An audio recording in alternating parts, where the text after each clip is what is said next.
Hello, I'm Dan Dyck. For the month of August, Tales from the Mennonite Heritage Archives is in summer rewind mode. You're invited to re-enjoy a few of our more popular episodes while we work on new stories for you beginning in September.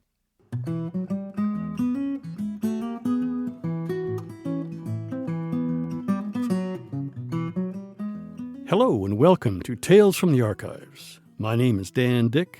I'm your host, and I'll be here every week to bring you stories about fascinating people, places, and events from the Mennonite Heritage Archives.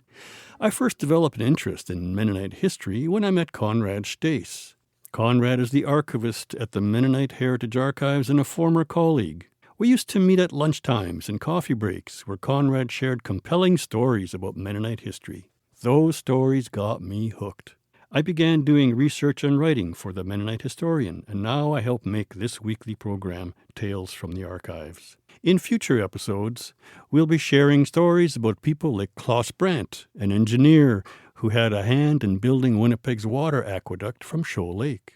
Agneta Wiebe, writing letters from the Soviet Union to her family in North America. A photo collection from Annette de Graaf, left behind in Canada, and many more. But in this first episode, I'll have a conversation with Conrad about his work and how the Mennonite Heritage Archives connects people with each other and the past. Hello, Conrad. Welcome here. Hi, Dan. It's good to see you again. Conrad, what was the first spark that really piqued your curiosity in Mennonite history? Well, for me, it was a grade 11 history project. We were supposed to research our family history and make a report about it. So I made my family tree, and then I decided, I'd like to interview some people. And I got my mom to help me with this. My mom is a networker, a natural networker, and she knew a number of distant relatives, and she'd say, oh yeah, Grandpa used to say we were related to them. And so we'd call them up and ask about having a meeting, and they'd usually say yes. And then we'd go over to their house and we'd talk, and the first thing was always to figure out, well, how are we related? And then I would sit and ask questions and listen to their stories. And it was fascinating. I listened to stories from people who lived through the flu epidemic in 1918. They were young adults at that time. Such a different reality than what I was living in. And so I was fascinated by that. And I wrote my report and I got a good mark on it. But from there, it just continued to grow. I continued to be interested in Mennonite history. So I attended CMBC, now CMU, and I took all the family history and Mennonite history courses I could find. And I even did an independent study in Mennonite history, Mennonite family history.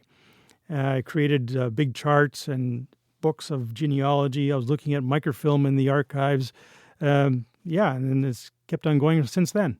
And how long have you been involved in archival work, and what maintains your fascination with Mennonite history? My first job at the archives was actually a student when I was at CMBC in about 1993. I was helping archivist Lawrence Klippenstein respond to family history inquiries. Then I had a number of summer jobs working in the archives thanks to some summer grants.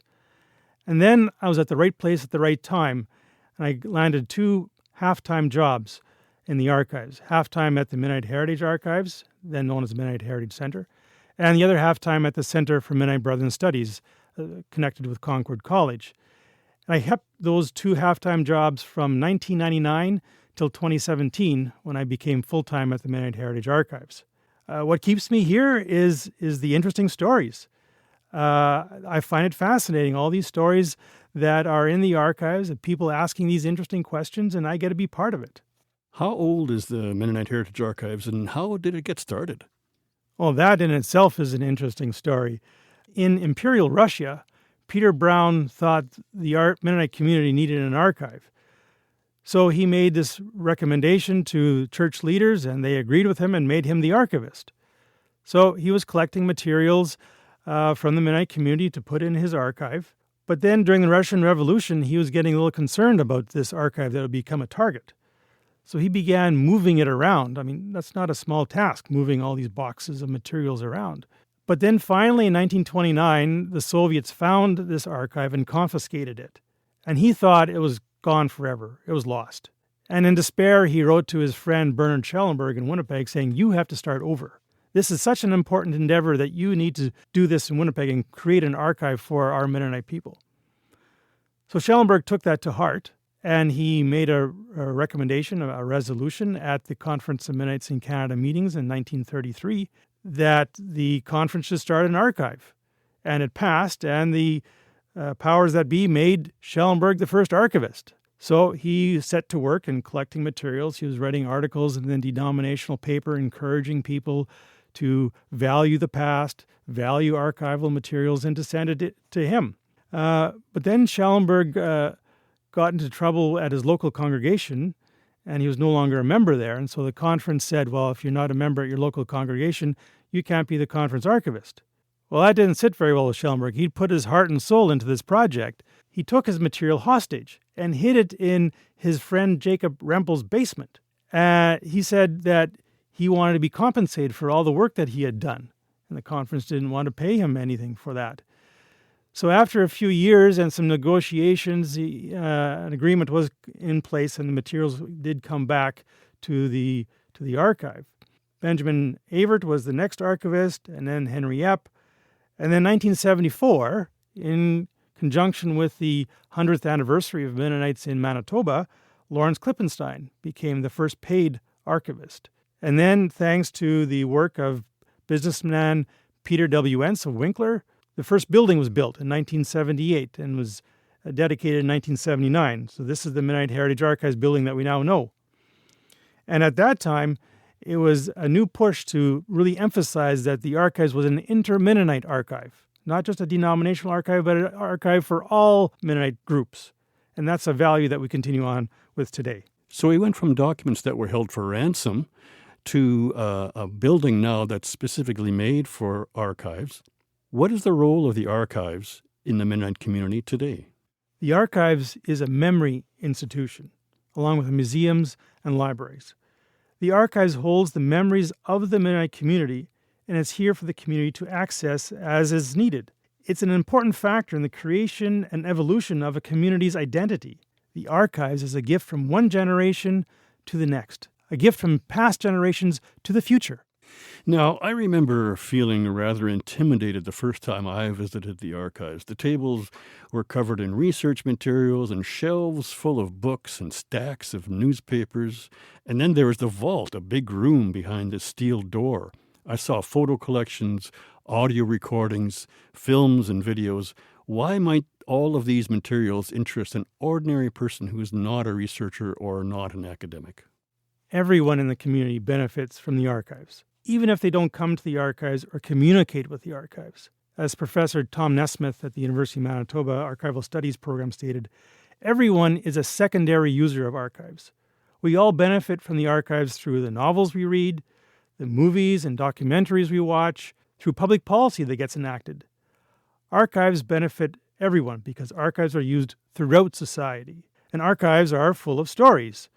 In our case, stories of a people, the Mennonite people, and their struggle to live a faithful life. These are our stories, and I believe we need to tell our stories. Stories of the past have power to meet us where we are and to direct us to the future. If we don't tell our own stories, who will?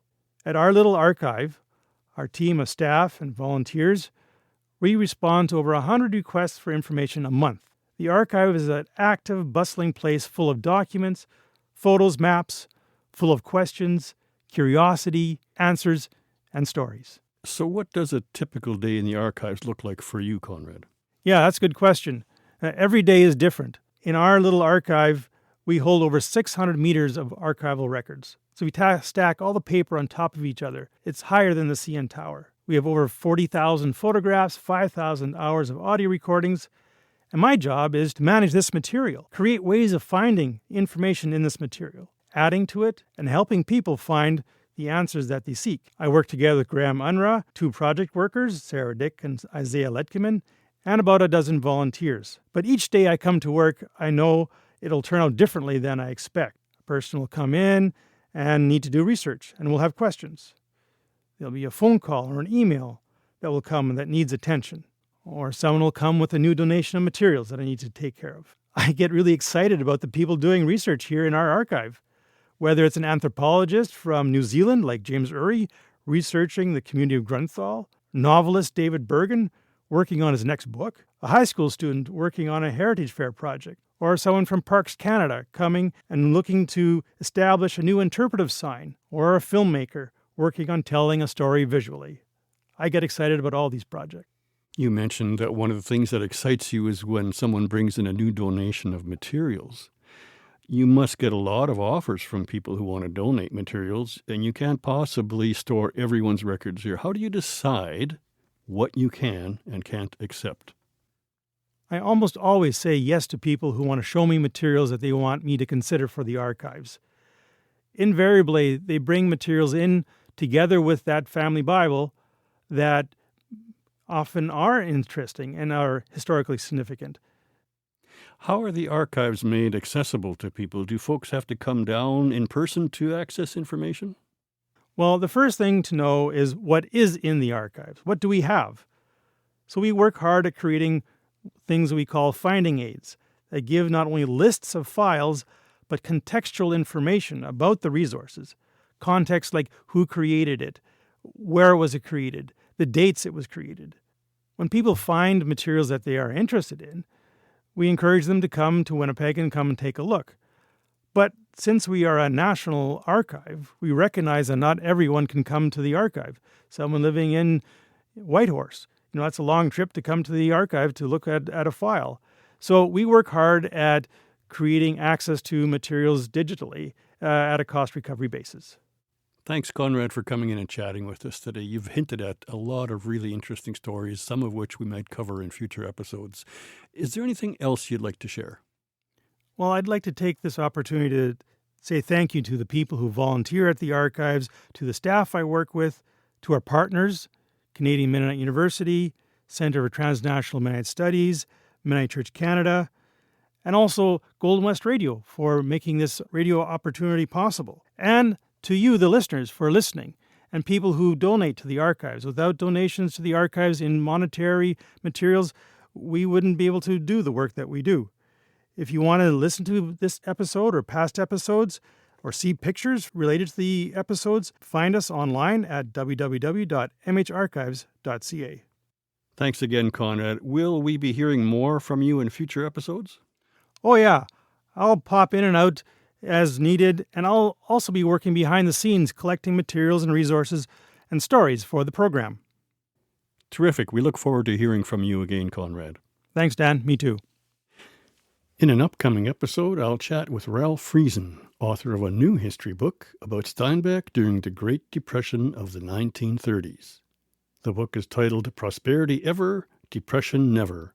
Here's a clip from our chat. In the audience in Steinbeck, there were a number of people who themselves were born, say, even in the early 30s, and they know the place that I'm talking about. It existed for them. There are a lot of pictures in the book, so that comes through. So that is what they're familiar with. It was there. Also coming up, I'll chat with Dave Brandt, whose grandfather designed and built a dredge involved in the construction of the Show Lake Aqueduct, which continues to supply Winnipeg's drinking water to this day. Dave said the dredge was a highlight of his grandfather's engineering career. The dredge was probably what he was most proud of in his career. He felt that it was a unique dredge at that time, that it had features that other available machines didn't have, and he felt that that was really one of maybe his greatest professional accomplishment. He was very proud of that. And he and I would talk. He would show me pieces of the dredge. There was a picture that I loved that was in his room when he was an older person. And my dad and I would come and to say goodnight, and he would tell stories. And that was one of the stories he loved to tell about the dredge and the work on the waterline. I'm looking forward to sharing those upcoming stories with you. The theme song for Tales from the Archives is called Borrowed Shoes and is composed and performed by Juno Award-winning Manitoba recording artist Steve Bell. Thank you, Steve, for allowing us to use this song for our show. Kaylee Dyck and Conrad Stoesz helped research and write this episode. I'm your host, Dan Dyck. You've been listening to Tales from the Archives. Thank you for listening, and tune in again next week for more stories about people, places, and events from the Mennonite Heritage Archives.